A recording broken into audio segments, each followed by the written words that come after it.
Can you believe this, guys? This is how much respect I, as God, get. I explained to the whole world how sundogs happen, and I showed you this with this animation here, with the glass skies and the bending light, and the ice crystals beneath the glass sky, and how the actual celestial sphere inverts on itself in curvature, and it projects an image of the sundogs.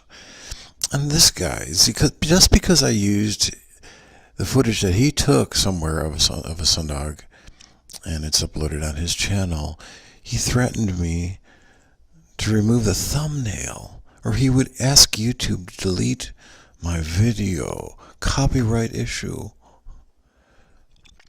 So I responded. So I changed the thumbnail because it's more important that you guys understand the truth about why we get sundogs. That you live inside the concavity of the earth, and there's glass skies, and there's bending light. And so, this is, just because I'm God doesn't mean I'm going to be an overlord and be a meanie. I'm working with humanity to help you guys understand that. And so, there you go. I think what I'm going to do is I'll re-upload the video, just in case he decides to be an asshole about it. Okay?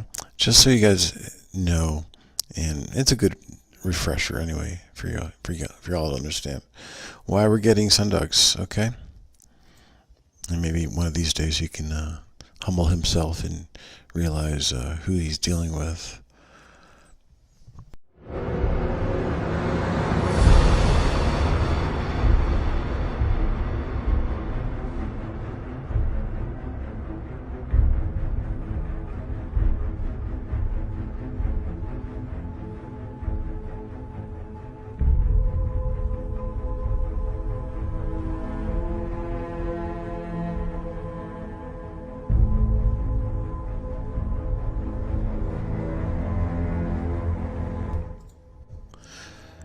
Hi guys, I want to explain to you for the first time ever being witnessed why we actually get these sundogs, the 22nd degree halos, and the 46 degree halos. Is because you're living inside the concavity of the earth and light is bending upward, and it tricks the eye, and there's a resonant absorptive antenna in the middle.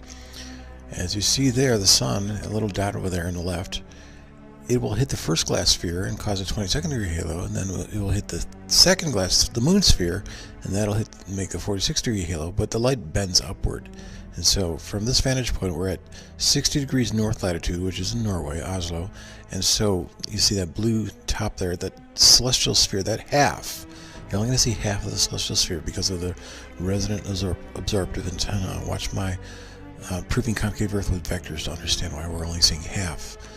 And so that is going to project an apparent dome around our viewpoint. Wherever we are within the Earth, we're going to be observing that dome. And so we see the 22nd degree halo, we see the sundogs, we see the 46 degree halo. We also see the parhelix circle that goes around, and that actually has to do with the fact that there's a 100-kilometer glass sphere, and then the ice crystals in the sky do play a part. They're not the source of these, but they're the reason why we get them. It's kind of like projecting something onto something else. There's a lot of reflectivity going on with these ice crystals.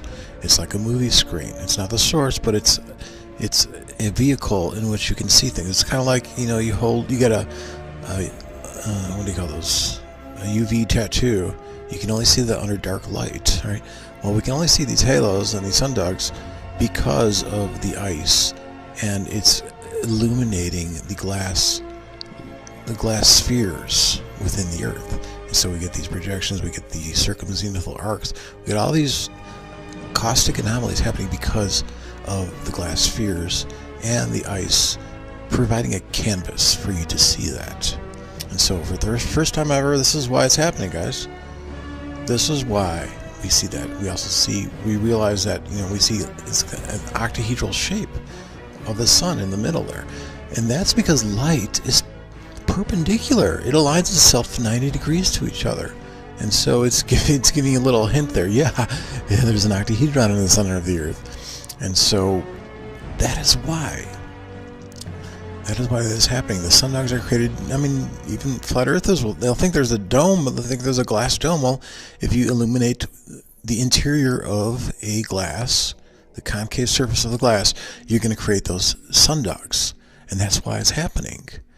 It doesn't mean there's a literal dome above us, and we're not on a flat plane, but this is why it's happening, guys. So for the first time ever, you're witnessing the real reason why we get these atmospheric optics happening, because there's glass and there's bending light, and it's all converging toward the center.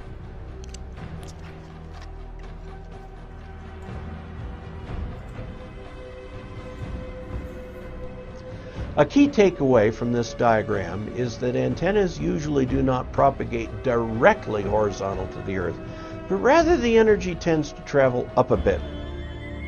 In this video, I'm going to easily visually display to you what is going on with the octahedron and the way in which we see the celestial sphere. Remember, I mentioned before that the octahedron acts as a resonant absorptive antenna. If you look at radiation patterns of dipole antennas, it has the same dipole effect, where it is splitting the circle in two, and we see the same type of pattern there with our eyes. Our eyes, wherever we are within the inside of the Earth, whatever latitude we're at. In this case, we're at 45 degrees north. Our eyes are always going to carry it to the center, and it will figuratively split the celestial sphere into two. And so the half that is facing you flips in curvature, and it appears as if that side creates a dome over your head. It's not a real dome, it's a virtual dome. But that is the way that light operates, that energy operates, that electricity operates within the Earth. That resonant absorptive energy that sucks the light up toward the center will always intersect the celestial sphere perpendicularly. That is what creates the sun and the moon